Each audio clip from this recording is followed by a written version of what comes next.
and welcome to another video, and welcome to a book haul video. I've not done a book haul in a while, but I thought it was about time that I gather together all of the books that I have somehow acquired, either by buying or borrowing them, and to tell you about them. What I hope to do in book hauls is to just tell you about some great books, because some of these I might not read for a while, so they won't be included in wrap-up. Some of them I might read very, very soon, who knows. There's certainly a big pile here on my lap that I'm hoping to read very, very soon. But I just want to tell you about these great books because I think they sound really, really good fun. So I've got 11 books to tell you about. Only 2 of them are actually library books. Quite a lot of the time in my hauls, most of the books are library books, but actually I've just kind of either second-hand or new bought a lot of books recently, and most of them are because either I was trying to support the author if I'm buying them new, or I actually just couldn't get hold of them from the library, so I decided to treat to myself and buy them. I think this is probably going to flip in the next few months and go back to only acquiring library books. But anyway, that's what we have. 5 of the books are actually non-fiction books, and 4 of those are books that I'm reading because I think they have the potential to be on the Women's Prize for Non-Fiction for 2026. I did include at the end of a recent video a question for everyone, which I know a lot of people saw, but quite a lot of people didn't see, probably because loads of people don't watch to the end of videos. I sometimes don't watch to the end. When you think someone's wrapping up, sometimes you switch off, don't you? It's fine. But I did include in the end of a video the question, would you be interested in reviews, not standalone reviews, but me gathering together reviews of books that I have recently read that I think could potentially be on the Women's Prize for Non-Fiction next year. I've made a whole spreadsheet. It has several hundred books at this point. I'm not going to make my way through all of these, but I am hoping that a lot of the books that I will read will be maybe on the long list, or maybe I can include in a predictions video. I am sure there will be lots of books that I don't get around to reading or I haven't yet heard of that will end up on the long list instead. But I just thought it'd be a great way to read lots of great non-fiction by women because I love it, so why not? And I thought it would be great to share it as well. So that is what some of the books on my lap here right now are. They are non-fiction books by women that I think will potentially make it onto the Women's Prize for Non-Fiction. And I think they fit the criteria anyway. But I bought quite a few of them for that reason, just because I couldn't get hold of them anywhere else and I really, really wanted to read them. So with all of these, you know, if you know of any books that you have read recently, they need to have been published from, I think it's April 2025. I can't now remember off the top of my head if it's the beginning or the end of April. Let's say the beginning, I'm probably wrong, but they need to have been published from the beginning of April 2025 to March 2026. I think that makes sense. And they can't be collections of essays or ones with dual authors, I think. There are lots of other criteria for nomination, but I think that that's kind of broadly what it is. So if you know of any non-fiction by women that fit into that kind of vague criteria, let me know in the comments. I will see if I've already got it on my spreadsheet, or if not, I will add it to the spreadsheet, put it on a radar, and then start trying to read through some of them. So having said all that, the first book I'm going to show you doesn't match that criteria, so it's not one of those books, but it is a non-fiction book. So I'm going to talk about all of these first.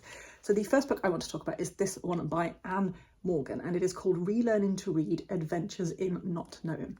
This particular edition of the book is probably different from other ones that you might find if you buy this in a bookshop. So this is published by Reynard Press. I will drop a link in the description box to their website, where I think that this might still be for sale, but this is a special edition. I didn't buy this because it was a special edition of it, it just happened to be for sale when I went to buy it on their website. It was the same price as the normal. Anyway, this is a limited edition, numbered number 37 of 50, so I think it might not still be available because they're quite limited, and it's signed as well. So Anne Morgan, I am not really that familiar with her work. I just found out about this on the publisher's Instagram and thought it sounded really interesting. But she had a blog, which I think was then turned into a book, which was ayearofreadingtheworld.com. And I think what she did was she spent a year reading a book from every country in the world. I think I've understood that correctly. And this book is really about the reading experience and reflections on the reading experience. And I think from the publisher's description, what it says is that we often, when we're reading books that are about reading, we're often told that books are comforting and that books are a consolation and coziness, and actually sometimes books can be the opposite of that. Sometimes books can be really conflicting and really challenging and really kind of push our boundaries and make us really uncomfortable, and that actually that's a good thing. And I think that's probably the best way that I can describe this book, having not read it. It just sounded really interesting, and it sounded really different from the other kinds of things, because I think a lot of the things that I read I wouldn't really call cozy or comforting. They definitely wouldn't fit into that category. So this actually sounds really, really intriguing to me, and I'm really interested in what she has to say. So I immediately bought this from the publisher. So that's the first book I wanted to tell you about. And the next book I want to tell you about is a library book. I was really glad to be able to get this from the library. And so this is by Paula Akpan, and this is the first book that I think could have a lot of potential to be on the Women's Prize for non-fiction next year. The first book of this pile, that is. But this book is called When We Ruled: The Rise and Fall of 12 African Queens and Warriors. Luckily with non-fiction, I don't have to often try and do a really bad description of a book I haven't read yet, because the title just tells you what this book is about, and I think this is quite self-explanatory. This tells the story of 12 different African either queens or warriors and their stories and their importance, and it sounds really, really fascinating. I was really happy to get hold of this. It's published by Trapeze, who are an imprint of Orion, so quite a big publisher. So you should hopefully be able to get hold of a copy of this. Okay, so the next three are non-fiction books that I bought myself with my own hard-earned cash, because I wanted to.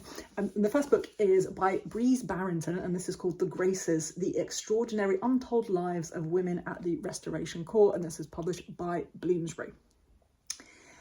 This book, I believe, is about Maria, I want to call her. I think it's Maria. Yes, in 1673, she was 15 years old, and she came over to England to marry James, who was then Duke of York. He was the future King of England. He was 25 years older than her. And this is the story of her and then her experiences at court with the women that were around her and that she surrounded herself with. And of course, it sounds fascinating. The cover is very nicely embossed. So if you get this hardback cover, not from the library because it'll be covered in plastic, but if you happen to be able to just, I don't know, go into a bookshop and have a grope. Is it just me that does that? Anyway, it's very nicely embossed, and it kind of looks like a little embroidery. I'm a very tactile reader, and I really like the feel of a nice book. Anyway, I'm just being weird now. The next book is by Mathalinda Nabugodi, and it's called The Trembling Hand: Reflections of a Black Woman in the Romantic Archive. This was not in my library at all, so I had to go and buy a copy, and I think they've just added it as an audiobook. So I'm not mad that I spent £20 on a hardback book, but I shouldn't be mad. I am supporting the author. That is a great thing. But there is also an audiobook available of this. So this actually tells the story. So the author, I should say, Dr. Mathalinda Nabugodi, is a lecturer at University College London, and she is a specialist in romantic literature. And this book really tells the story of 6 people. So Wordsworth, Coleridge, Byron, Keats, and the 2 Shelleys, titans of English literature, taught and celebrated around the world. But they existed at a time when there was lots of debate and conflict around the transatlantic slave trade and around race and around the existence and rights of Black people within Britain and its empire. But they are quite often, that is quite often a topic that is just ignored within the work by those people, or is it?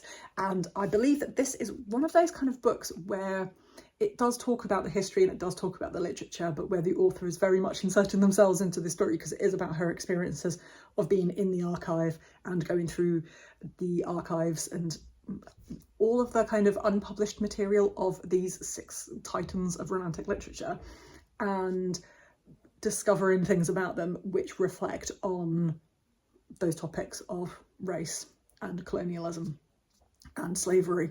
And it just sounds really fascinating. It just sounds so interesting, and that's why I just had to immediately pick up a copy of this. It is published by Penguin. It's got a Penguin thing on the back. I think it's an imprint of Penguin, but it's published by Penguin. Hamish Hamilton, there we go. and it's got a nice big font, so I think it might be another one. I keep saying that because like these books look quite chunky, but actually I think they're actually quite small. I think this has a lot of general appeal, and I think it sounds like it might be really, really intriguing, which is why I think it might stand a chance on the Women's Prize. The last of these non-fiction books is a book that I heard about. I immediately added it to my spreadsheet. I then found an audiobook from my library, started listening to it, and it became one of those audiobooks where, I don't know if you have this experience too when you're listening to audio, where I just thought, I need to rewind this bit because I need to just have a little listen to that bit again, because it was so interesting what she was saying and the way that she was just discussing things. So I rewound it, and I would keep pausing it, and I couldn't listen to it at my usual 1.5 speed. And in the end, I just gave up and decided to buy a copy of the book. So I got a copy of the book, and that book is In Defence of Leisure by Ashkeet Singh. The subtitle of this gives a little bit more information. It says Experiments in Living with Marion Milner. So the author of this book, Ashkeet Singh, is I want to say psychoanalyst. Is that the right word? Yes, psychoanalyst in training. And Marion Milner was also a psychoanalyst who lived for most of the 20th century. She was born right at the beginning of it and lived until she was 98 and wrote 9 books, which are about how you spend your free time and about creativity and how those things are vital, actually having free time and having leisure and being creative in those periods, how they are absolutely vital for a fulfilled life. And Ashkeet Singh is really reflecting on having suffered from a very traumatic bereavement very recently, then kind of pondering things like, how am I living my life? What am I doing with my life? How do I find meaning in my life? Those small questions. And it's really about kind of using this psychoanalyst, Marion Milner, as a way to kind of reflect on her own life. That all sounds quite intense, doesn't it? But it's very, very readable. Like I said, I started it on audio, and it's just very, very well written and very conversational in style, very reflective, as you'd imagine, and just really fascinating. And I really, really loved the writing style. It's a very, very short book. It reminded me of A Flat Place by Noreen Masood, which is why I think that this could stand a good chance of being on the long list next year. So if you liked A Flat Place, I think you will like this. I know A Flat Place wasn't necessarily to everybody's taste. So, I mean, I don't know because I haven't actually read this, but I really do think that it's very, very similar. Like I can see the similarities in it, especially in terms of the writing and the reflectiveness. So if you're a fan of that, I think you'll probably like this as well, which is why I think I will like it, because I was a big fan of that. So those are all the non-fiction books. Let's move on to the fiction books. So I'm going to start really quickly with a library book. I saw this book on Jennifer's channel, Chaffanel. What's a Chaffanel? I saw this book on Jennifer's channel, Jennifer Loves Books, and I think it was her kind of TBR for autumn. There were spooky books on there. Anyway, this is The Hotel by Daisy Johnson. If you've watched a few of these videos, you might be aware of the fact that I don't really like short story collections, but this is a short story collection, and I instantly put a hold on it at the library, and it came in really quickly. It's tiny. Look how small it is. It's absolutely minuscule. There are a few writers who, no matter what they write, even if they're short stories, I will read them. This is 150 pages long, and all I know about it is it's by Daisy Johnson, and it looks creepy. That's really all I know. Daisy Johnson wrote, I think it's Everything Under, yes, which is an absolutely phenomenal novel, and I loved it. I thought it was brilliant, but I've never read anything else of hers. I think her other 2 books, are they both short story collections? I'm questioning my sanity now. One of them might be a novel. Anyway, this is a short story collection. I love Daisy Johnson. It sounds creepy. The front of it says Daisy Johnson is the demon offspring of Shirley Jackson and Stephen King, which I think signifies how creepy that is. Really looking forward to that. I think this is the right time of year to read that. The next book that I bought was Spoiled Creatures by Amy Twigg. This is one of those lovely accidentally signed ones that you sometimes get. Does this happen to other people? It's accidentally signed. I got it from a local bookshop. I bought this because I wanted to support Amy Twigg, because this is her debut novel, and she was longlisted for the Polari Prize and that whole fiasco that happened this year, and it was paused. So I wanted to support some of the authors, and that is why I bought this. The description on the back of this is it describes a young woman who goes to live in a women's commune. I think it's set in the past, she says, like a really terrible historian, I don't know when it's set. It's set in olden days, shall we say. 2018. Okay, maybe it's not set in olden days. 2008, it's okay, it goes back to 2008. Olden days, right? Anyway, she goes to, is it 2008? It makes it sound like it could be the 70s on the back of the book. Anyway, it's set in 2008, all that time ago. And this woman, Hazel, she goes to live, Iris and Hazel. I'm going to start again. Iris seeks a different kind of life. Promise comes in the form of Hazel, who lives in a women's commune. And then they have this enigmatic leader. It sounds like a cult. Now, there are two things that are guaranteed to get me interested in something. One, that it's non-fiction, and one, that it's a cult. Now, this is fiction, but I'm just saying it's one of the two things that I love. Someone at work the other day said to me, you should watch this documentary on Netflix. It's about a cult. Do I need to say any more? I was like, you had me at documentary. But anyway, this is fiction. It's about a kind of weird experience. I mean, the cover is great. Look at that. Love it. If you've read this, I'd really love to know your thoughts. Obviously, bit queer. Kieran Millwood Hargrove says it's great on the back, and I literally trust everything she says. She's also friends with Daisy Johnson, so she probably loves that. See, trust Kieran. It's going to be fantastic.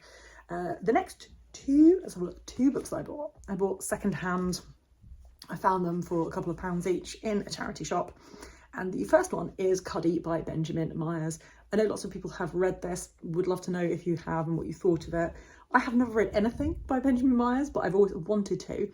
And this, I think, goes back to Anglo-Saxon England, but then goes forward into 21st century England, and is loosely based on the life of St Cuthbert. And it's set in the northeast of England, which is where I was born, which is very exciting. So this is the one that I really wanted to read. I think a lot of his books are set in the north. Or all of them, maybe a lot, I don't know. But I am really intrigued to read this, and this was only a couple of pounds in a charity shop, and it's absolutely perfect condition, so I just picked that up straight away. Quite happy for that to go on my shelves and be picked up whenever I feel like it. The next second-hand one that I bought is The New Life by Tom Crew. So this was very popular, I think, on BookTube a few years ago, and it's one of those books where everyone says to me, oh, you've obviously read this because it's a very popular queer book. I have not read it. And this, I think, won the Orwell Prize for Political Fiction as well, which is a prize that I always kind of keep one eye on because they always have really interesting sounding books. But this is about two men, John Addington and I've forgotten the other one's name, Henry Ellis, and essentially how they get together to write a book about sexuality, about homosexuality, and it's a true story, heavily fictionalized. I listened to the audiobook of this. Which way around was it? No, I got this from the library, the physical copy. I had a hold on it for ages because I knew I would like it. I was convinced. I got the library book, but I can't remember what happened. But for some reason, I couldn't start it straight away. By the time I started it, I got 2 chapters in and I had to return it because there was lots of holes on it. And so I got the audiobook from the library. And I started listening to that, and again, same thing, there were lots of holes on the audiobook, so I had to return it, and I didn't really get very far through. I think I got further on audio. I think maybe I got maybe a quarter of it. This has a massive font. Oh, and that's a really, really rude sentence just there. It's quite sexually graphic, I think. Anyway, I'd always wanted to go back to it because I still think it's a book that I will really like. I just never got around to it, and I saw this absolutely perfect. I love a hardback. It's signed to Alison. Now, I don't know who Alison is, but she obviously didn't like the, she didn't want to keep the book anyway. So she sent it to a charity shop. Thanks, Alison. This was like £2.50, I think. So I'm really, really happy to finally have a copy of this. I will get around to it at some point soon. If you've read this, obviously, let me know your thoughts on all these books. So I have 2 books left, both the books that I bought new. I recently saw on social media a post from a bookshop that I quite often buy from. They're called Fox Lane Books. They're absolutely fantastic. The disparaging thing I'm about to say is not about the bookshop, so always go and buy your books from them if you want to. They're great. Like I said, I'll link below. They quite often have signed copies of books as well. Anyway, I saw a Instagram post from them about this new Come to Bean book, and I just thought, oh, a new Come to Bean and signed, and I pretty much immediately purchased it. Now, I should have stopped to think, why is no one else talking about a new Colm Tóibín? I feel like if he wrote a new novel, I would have heard about it. I didn't pause for long enough to think about it. It was only before the book had arrived, I really started to think, wow, Jen, did you not think that maybe it's not a novel and it's in fact a tiny little short story? For example, this is a full size. This is the next book I'm going to tell you about. This is a full size paperback, so it's not only small. It's a tiny little book. It's a short story. It's my own fault. It's not the bookshop's fault. It's just a short story. Now, when it arrived, obviously I thought, oh, it's tiny. The only thing that I knew about this when I bought it was that it was a Colm Tóibín story. Novel, I thought, no. A short story. It's essentially about a young man whose brother is away on military service and his mum and dad have an argument, and they live in the Pyrenees. His mum leaves, so it's just him and his dad, and they're kind of struggling together through this very long winter. It's called The Long Winter. And this young man, basically his world is slightly interrupted by the appearance of a young orphaned servant boy from the next village, and it says he is forced to confront the reality of his mother's absence, and this young boy offers the promise of new love and another kind of life, which, yes, sounds exactly like the kind of thing that I would love. So when it arrived, I wasn't that mad. It was my own mistake. I should have looked into it. It's not the publisher's fault. It's certainly not the bookshop's fault, but it's not the publisher Picador's fault that I didn't look into it. However, I then read the information on the bibliographic page. See, signed. Can't believe I fall for marketing like this. And I can tell you that A Long Winter was first published in the UK in the collection Mothers and Sons, published by Picador in 2006. This is not even a new story. Now, I'm a huge fan of very short fiction. I don't like collections of short stories. I tend to like standalone novellas and things like that. I'm a big fan of Claire Keegan. Will buy any short story that they publish as a novel. But paying full price for something which has already been published, I'm a little bitter. Mostly at myself for not doing research, but also not happy with Picador. And they're like my favourite publisher. So anyway, this is a Colm Tóibín short story. It's gay. It's probably great. I'm probably gonna like love it, but you know, still slightly bitter. The last thing that I bought is a classic, and it's published by Vintage Classics, and it's a Christopher Isherwood book, and it is The Memorial. I have read a fair bit of Christopher Isherwood, but by no means absolutely everything.